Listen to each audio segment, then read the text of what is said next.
রাজ্যে প্রথম ব্যতিক্রমী ঘটনা, মিড ডে মিলে ছাত্রছাত্রীদের পাতে দেওয়া হচ্ছে জগন্নাথের 56 ভোগ।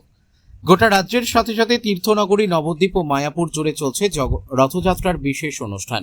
নিজ গ্রহ ছেড়ে জগন্নাথ দেব মাসির বাড়িতে ভালো মন্দ খেয়ে দিয়ে তার দিন কাটছে।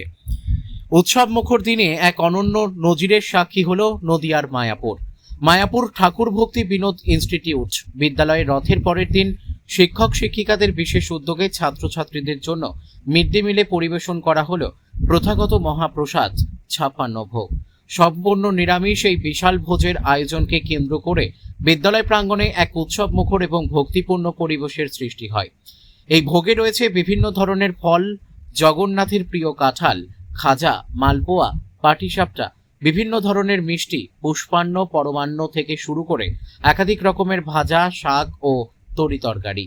বিদ্যালয় সূত্রে জানা গেছে, রথযাত্রার পরের দিন জগন্নাথ দেবের উদ্দেশ্যে নিয়মমাফিক পুজো অর্চনা ও নিবেদনের পর এই মহাপ্রসাদ বিতরণের আয়োজন করা হয়।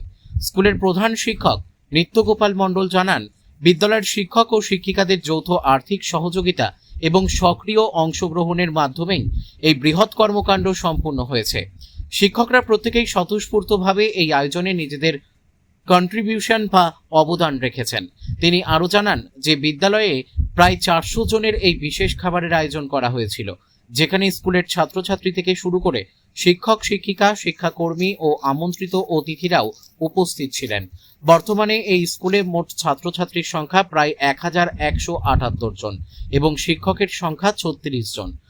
বছরের অন্যান্য দিনেও এখানে সম্পূর্ণ নিরামিষ রান্না হলেও রথের পর এই 56 ভোগের বিশেষ আয়োজন তাদের দীর্ঘদিনের ঐতিহ্য।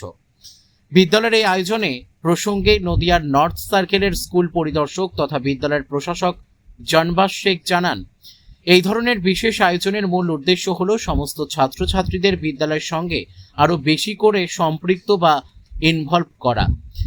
এত পদের লোভনীয় খাবারের আয়োজন দেখে পড়ুয়ারা উৎসাহিত হয়, যা তাদের বিদ্যালয়মুখী করতে সাহায্য করে। মিড ডে মিলের নিয়মিত 9 জন রাঁধুনি ভোর 5টা থেকে অক্লান্ত পরিশ্রম করে এই 56টি পদের রান্না সম্পূর্ণ করেন। রাঁধুনিদের পক্ষে অসীমা বিশ্বাস অত্যন্ত আনন্দের সাথে জানান যে প্রতি বছরই তারা এই বিশেষ রান্নার দায়িত্ব পালন করেন এবং ছাত্রছাত্রীদের মুখে এই মহাপ্রসাদ তুলে দিতে পেরে তারা অত্যন্ত আনন্দিত ও গর্বিত।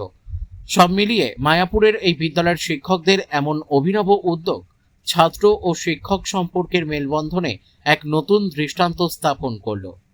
বিদ্যালয়ে রথযাত্রা যে পরের দিন, তার জন্য 56 ভোগের ব্যবস্থা করা হয়েছে।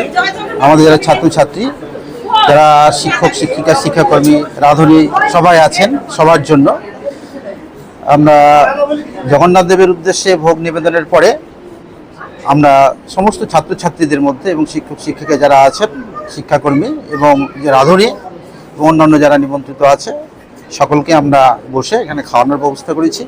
এটা বিগত দিনেও হয়েছে, তবে এবছরও করা হলো। খুব ভালো লাগছে, কারণ সারা বছরই আমাদের নিরামিষ রান্না চলে। সেই নিরামিষ রান্নাকে সামনে রেখে আমরা এই 56 ভোগের ব্যবস্থা করেছি। শুধু কি ভোগই হলো না, এখানে পুজো দেওয়া হলো বা কিছু? না, পুজো হলো, নিবেদন করা হলো জগন্নাথ দেবের উদ্দেশ্যে। প্রতি বছরই আপনাদের করা হয়? প্রায় প্রতি বছরই হয়। আমি তো আয়োজন করা 400 জন। আপনাদের স্কুলে কতজন ছাত্রছাত্রী রয়েছে বর্তমানে ছাত্রছাত্রী 1178 মতো। শিক্ষক শিক্ষিকাদের সংখ্যা? শিক্ষক শিক্ষিকা হচ্ছে 36 জন মতো। আচ্ছা, মিড ডে মিল যারা রাঁধুনি রয়েছে কতজন? 9 জন। আচ্ছা, এই যারা মিড ডে মিলে রান্না করে তারাই কি এই রান্নাগুলো? তারাই রান্না করছে। আচ্ছা, এই যে খরচাটা এত বিপুল পরিমাণের খরচা হয়, সেটা কিভাবে ইয়ে করে? না, আমরা শিক্ষক শিক্ষিকা যারা আছে তারা কিছুটা আমরা সাহায্য করেছি। আমরা একজন এক একটা জিনিস আমরা কন্ট্রিবিউট করেছি। সবাই সহযোগিতার হাত বাড়িয়ে দিয়েছে।